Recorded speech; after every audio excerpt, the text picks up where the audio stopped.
I want to welcome you to this discussion for Intro to Presentation Design on facilitating the best learning experiences. We're going to answer the question, what training methods create the best learning experiences? First, we'll need to consider identifying the learning objective. For example, knowledge may be a learning objective. An efficient and often used method to meet this objective is a lecture. That's probably the most efficient way to do it, but there are also other ways that we can do this through some of the technologies that are available, especially for the online learning environment, videos or simulations, things like that, some structured experience that we can have, as well as some modeling, behavioral modeling, or even doing some presentations as well, and writing tasks. You also think about learning objectives to think about are like skills. These can be mental or physical. And so there's, once again, several ways to do that besides the lecture. For example, the hands-on, simulations, demonstrations, that sort of thing. So we'll be looking at that, and we'll also be discussing some of the methods that we can use to meet different objectives. So we want to look at those as well. For this presentation, we're going to focus primarily on technical education, how to present that, and some of the best ways to do that. But I also want you to consider on the next slide, maybe you match these up based on the objectives that you have, like for example, knowledge, skill, and attitude. Which one would go best? Would knowledge go best with simulations, discussion, or lecture? What about skill? Would that go best with skill, discussion, or lecture? And attitude, if that's your objective, and considering that, and would that be simulation, discussion, or lecture? So I'll share that on the next slide, and then we'll move on into how to facilitate the best learning experiences for technical education as we move forward.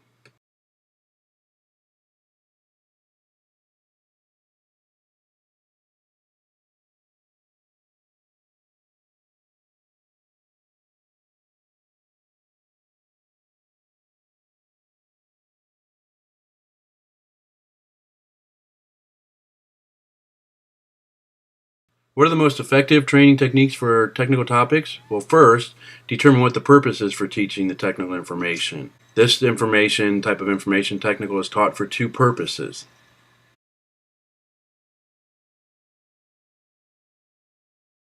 One of the purposes technical information is taught is for recall. Another purpose, the second purpose, is to apply the information.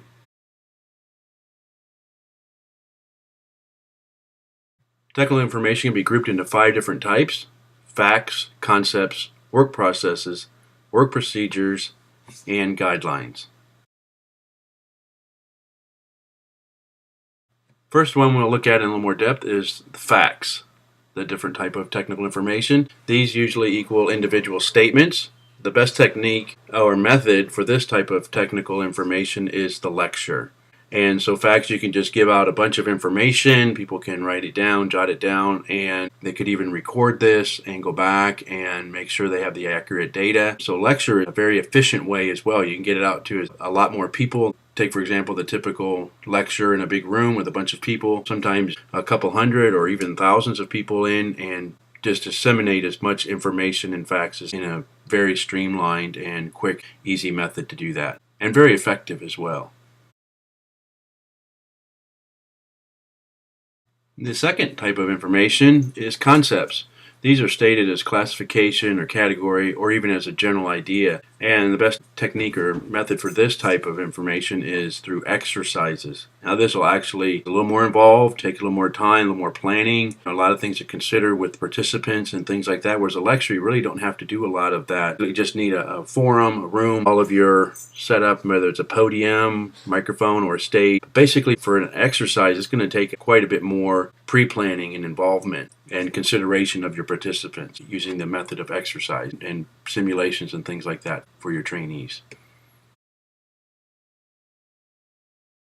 The third type of technical information would be work processes. This focuses on how something works, the things that go into making it turn over or a process will actually get to function and the steps that go into that. And so this could be for several different environments, whether it's with machinery or even with administrative processes, teaching as well with your students and how you will start one place and move them through a curriculum and seeing how the things work. For example, for the technique or method to use for this would be through a demonstration. So you could have even like several lesson plans if you're doing something from that standpoint of showing someone else how to present your material. Have them shadow you as well and model for them how to do something. If you're working with machinery or something like that, you'd actually use the machine before you turn it over to somebody else. As an apprenticeship is an effective method for doing this type of training for process. And so you actually shadowing, going alongside someone as they're working, whether it's a plumber or a craftsman or an engineer or something like that, where you'll actually go through and be trained on something through demonstration. In education, this works very well as with online learning. Shadow someone else who's doing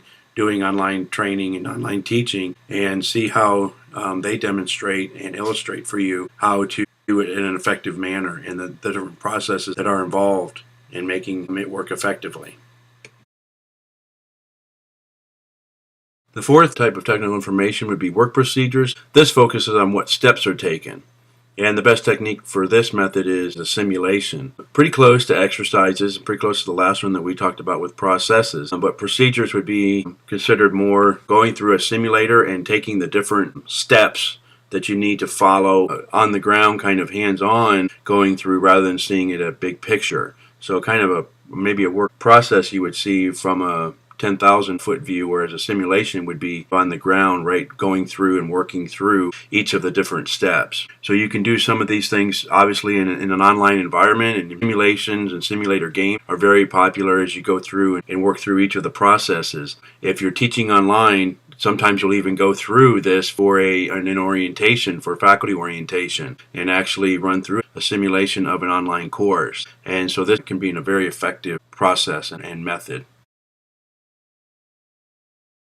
The fifth and the final type of information, technical information we look at in this discussion is guidelines. And these are policies, common practices, or principles that guide the use of processes and procedures or the application of facts or concepts. And the best technique or method for this type of information are case studies. And these are really effective as you can kind of go through and see different scenarios and the outcomes that would happen as a result. Case studies can be really effective, a real safe environment as well, but it's still safe. And to see how the decisions that you make in that process following different policies and what the outcomes of that could be and the ramifications of that. Case studies used properly can be very effective in communicating and getting across this type of information.